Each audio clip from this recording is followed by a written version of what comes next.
మనందరం కష్టపడేది ఒకే ఒక్క దాని కోసం. ప్రశాంతంగా, తృప్తిగా తినటానికి. అలాంటి ఫుడ్డు ఈ రోజున అడల్ట్రేషన్‌కి గురై అన్‌హైజీనిక్ ప్లేసెస్‌లో వండి ఇష్టం వచ్చినట్టు ఎవరికి వాళ్ళు చేస్తున్నారు.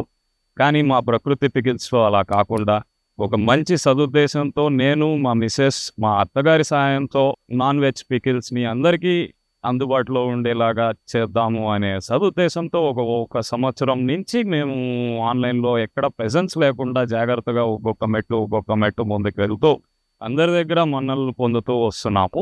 అదే విధంగా ఇంకా ముందుకు వెళ్తూ మంచి క్వాలిటీ ఫుడ్ ప్రొవైడ్ చేద్దాము. ఇంకా మంచి క్వాలిటీగా మన ఇంగ్రీడియెంట్స్ ఏదైతే వాడతామో వాటిని ఇంకా క్వాలిటీగా చేద్దాము అనే సదుద్దేశంతో నా వెనకాల ఉన్న మా చిన్న పొలం ఏదైతే ఉందో మొత్తం గడ్డి అది పిచ్చి చెట్లు పెరిగి ఉండేవి ఇదివరకి.